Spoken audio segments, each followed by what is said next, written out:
Hi, I'm Jerry Brower. I'm part of the B-29 restoration crew. I have been working on this aircraft since 2008 when I was in Boeing Plant 2. I mostly did work on the engines. They had to be removed and cleaned.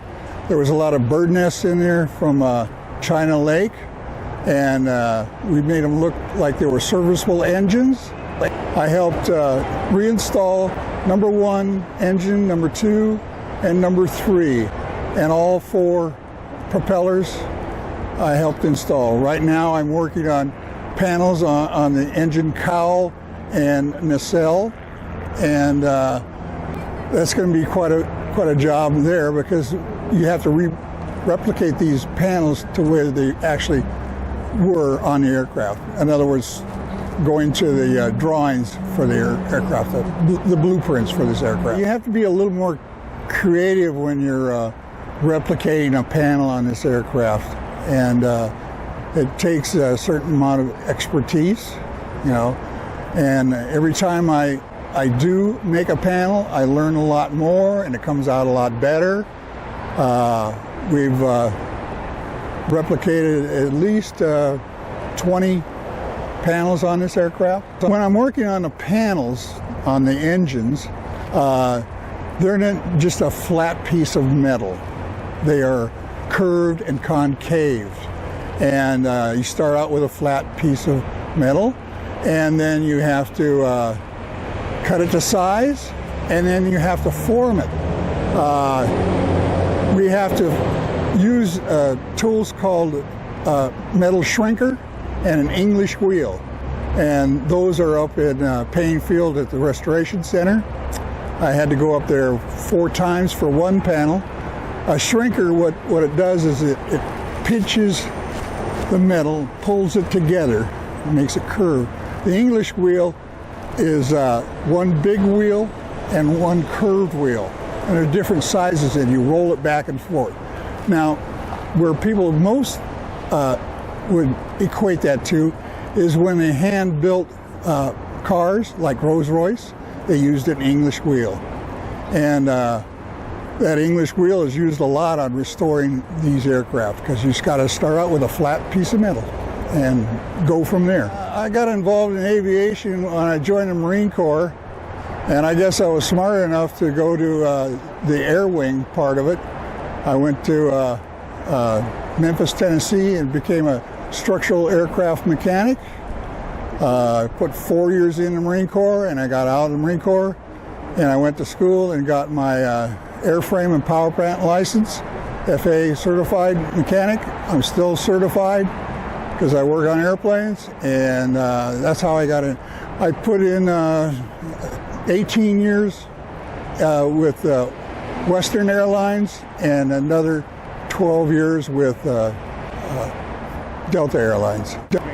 What most impresses me about this aircraft is it started out as a wreck, and now it is looks like a serviceable, flyable airplane, and a lot of people don't realize that.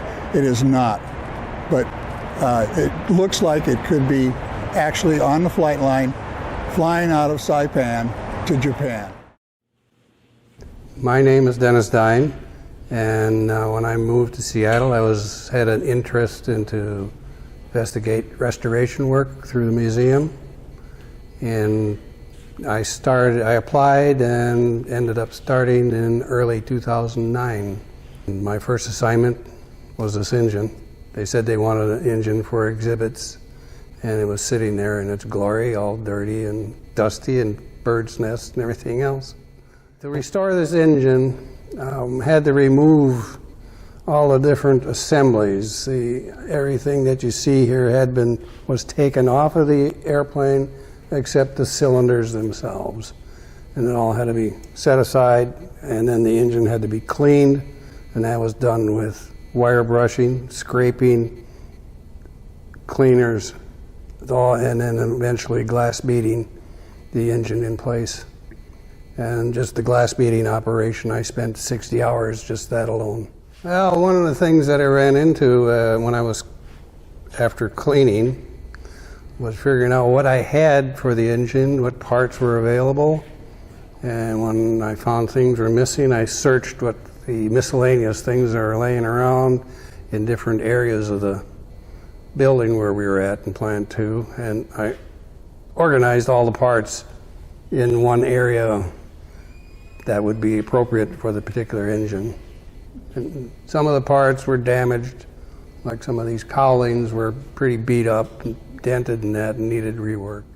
At the end, for the assembly, I had a lot of people that helped, and that was beneficial because we were running out of time in the old Plant 2, and we needed to get this engine put back together. So I had other people that had been doing other projects on the B-29 jumped in and helped assemble everything.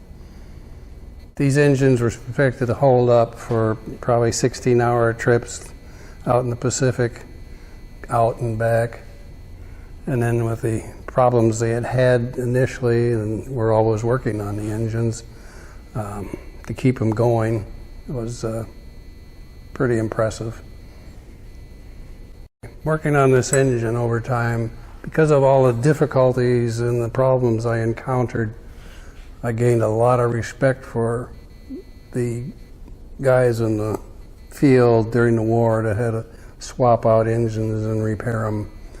It was just, I can't imagine the stress they would have been under to turn the engines so they could keep the airplanes flying. My name is Tom Hagensick. I'm a volunteer at the Museum of Flight. I've been working on the B-29 restoration crew for about a year and a half. It's a joint project that my son and I worked together on. I'd like to talk a little bit about some of the projects my son and I have worked on. They include replacing damaged componentry, wood components in the plane, as well as building new pieces that weren't here at the time the plane was delivered for restoration. The wood that was used in these planes is not readily available today in your standard Lowe's or Home Depot outlets. You have to go to specialized lumber yards to find the product, so it costs a little more money, and it's the good news is that the material is still available. The material is high-grade plywood. Depends on the purpose or the use of the plywood. Typically, the finished surface is made out of oak, and the interior surfaces could be other materials, but the finished surface is oak. It's typically knot free, so it has more strength if the knots have been removed from the material, and so we just procure those in large sheets and then cut out the components as we need to fabricate replacements. We have a woodworking shop here at the museum, and so there's a lot of power tools there that we avail ourselves of, and also I have my son and I have some tools back in our home workshops, and so combination of those two areas we work on the projects. For example, if you were going to replace a piece of flooring like this flooring that's in front of me here, a couple of these panels had to be replaced. That's a relatively straightforward job in that you just take out the old material and use that as a template to draw the shape that you need to cut out on the new material, and then you just assemble it and put it back into the airplane. On my left is a panel that's partially in a partial state of assembly. This panel didn't exist when the plane was brought in for restoration, so we've had to go to original drawings from back in the 40s and do the research to figure out, okay, what material was used and what were the dimensions and what did it look like.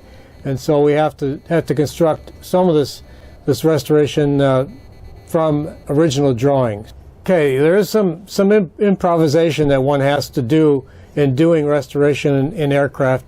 For example, on this panel here, even though the drawings had spec'd out the size of the material, it did not spec out where the holes had to be drilled or what the size of the screws had to be to fabricate this. So we had to be creative in, and we actually used cardboard templates to begin the work. And from those templates, we could find out where the drillings were in the framing of the aircraft, and then apply that template to the wood and drill it and then put it in place. Okay, we're standing outside the aircraft at this point, near the tail gunner's position. I want to talk to you a little bit about the tight quarters back there in the tail gunner's position. It is a separate pressurized system, but once you close the hatch behind you, you're in a little capsule of your own. The tail gunner typically was a very small man.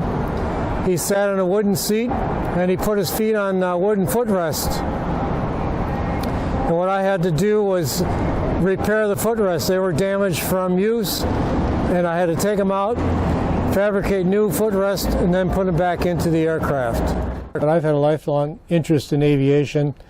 I'm also a docent at the museum, so I want to get more involved in the nuts and bolts as well as telling the stories about the aircraft in the museum. My name is Sid Baker. I've been working on the B-29 for 15 years. I'm also a docent as well as a volunteer at the museum. My name is Wallace Kane. I live very close to Sid Baker, and I've been working with him on this B-29 for probably 4 or 5 years.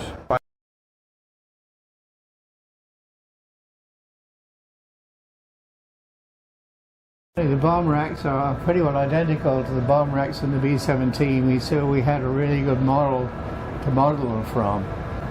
But of course, the bomb forward and rear bomb bays together carry 20,000 pounds of bombs. So it was decided to put bombs in the forward rack only, in the forward bomb bay only. So we made 20,000 pound bombs. We made 15 of them. So we're going to partially populate the forward bomb bay to make it look like it was really ready for action. And we built the bombs too. Yes. We made the bombs. You want to talk about how we... Well, Wally was very instrumental in building the bombs. We made them out of Alaska pipeline material. There you go. That fell off a truck and damaged the bomb, the tubing. So we managed to get 18-inch diameter steel tubing, and Wally made the tail cones of all the bombs. So that was a heroic effort on his own. And all the propellers too. Yes, we made all the little propellers on these things. When Sid said we're going to make the propellers, I couldn't believe it, but we did. We made the propellers.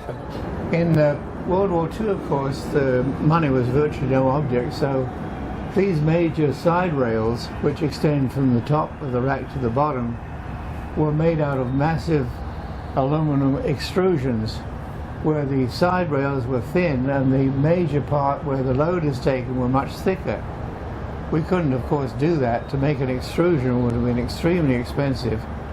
So we were fortunate enough to get Machinists Incorporated to use their power brakes to machine bend a heavy piece of aluminum gauge material like this to simulate the same shape as the original bomb racks were. I was very fortunate having Wally helping me on this because he took care of the detail work, and since they're all the same, we wanted to make tooling so we could reproduce each rack to be identical. So Wally, why don't you tell us what you did on this? Sid had drawings for these bomb racks, but they weren't to the proper scale. And he gave me the drawings and then went off to Australia for 6 months. And while he was gone, I determined what the proper scale was and transferred the drawings onto masonite. And then when Sid got back, we were ready to build using those patterns.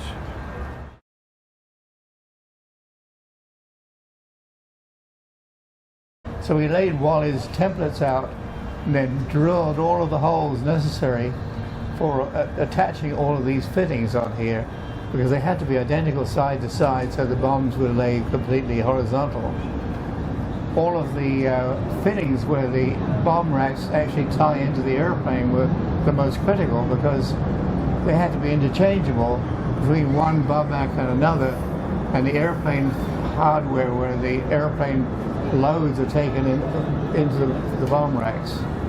So getting the bomb racks to actually fit each position on the airplane interchangeably was a real challenge.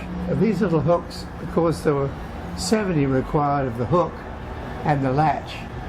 Unfortunately, they're identical to the ones in the B-17.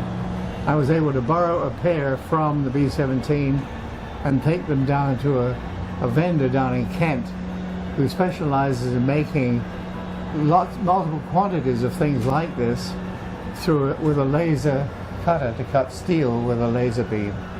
So he manufactured 70 of each of these things for me, and they virtually were ready to go when I got them. So that saved a great deal of trouble and a great deal of fiddling around on something I wasn't really looking forward to doing. So we were very lucky there. And these are quite a later idea they had in World War II, and that's to change the fusing on the bomb depending upon the target. And these devices here are a little solenoid which either captures or releases the safety wire that goes to the nose fuse on each of the wires. So the bombardier can either select for both fuses to go off when the bomb hits the ground, or just the center fuse, which changes the way the bomb explodes when it hits the ground, to either get a lot of blast or penetration. We got those through the internet, and Dale managed to find them brand new and still in their boxes, completely unused and brand new, which is a wonderful thing to find these things like that.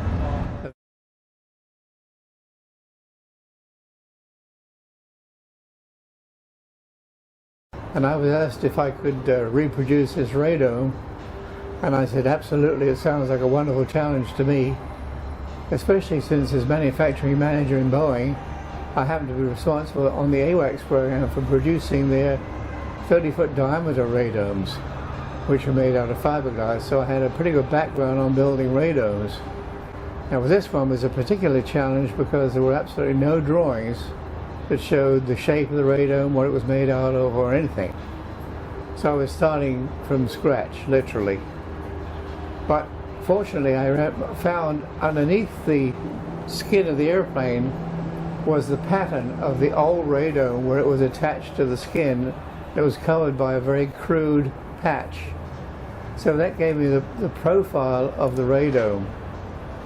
The other thing that happened was one of our guys managed to take a digital photograph of another airplane with a radome just like this that showed the frontal view of the radome in profile and a very good side view of the radome, which gave me the side profile.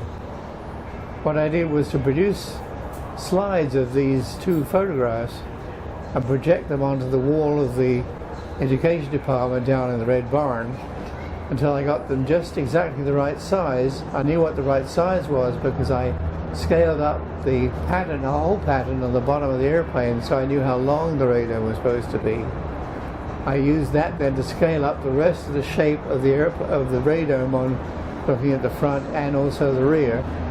I made wooden templates of each of those profiles, and I built what only can be described as a large bathtub with the radome shape inside this bathtub.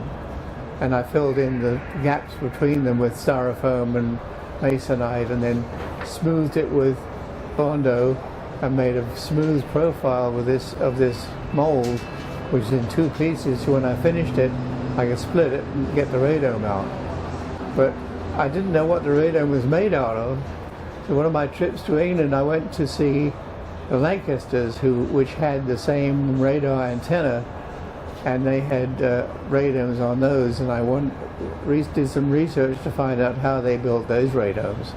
It turns out they made them out of plexiglass, and they bubble formed them like they did a cockpit.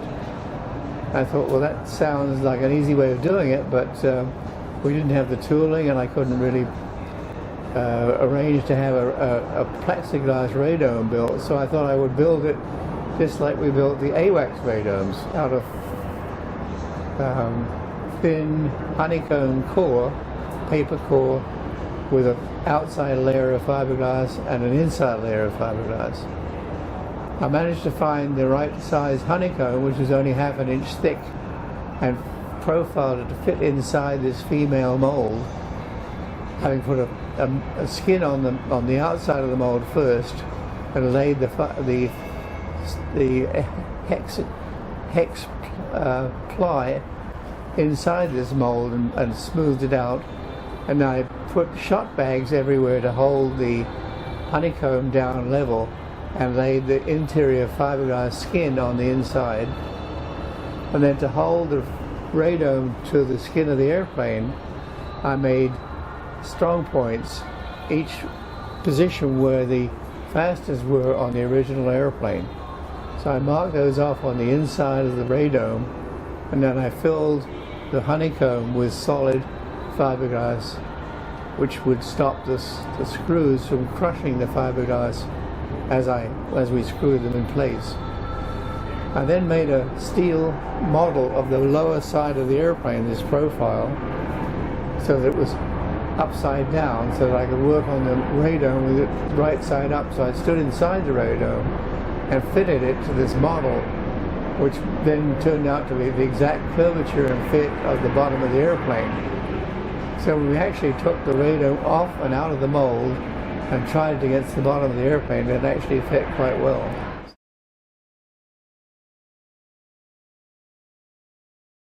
We're standing at the very rear of the airplane, and right above us is the crew compartment where the tail gunner sits by himself.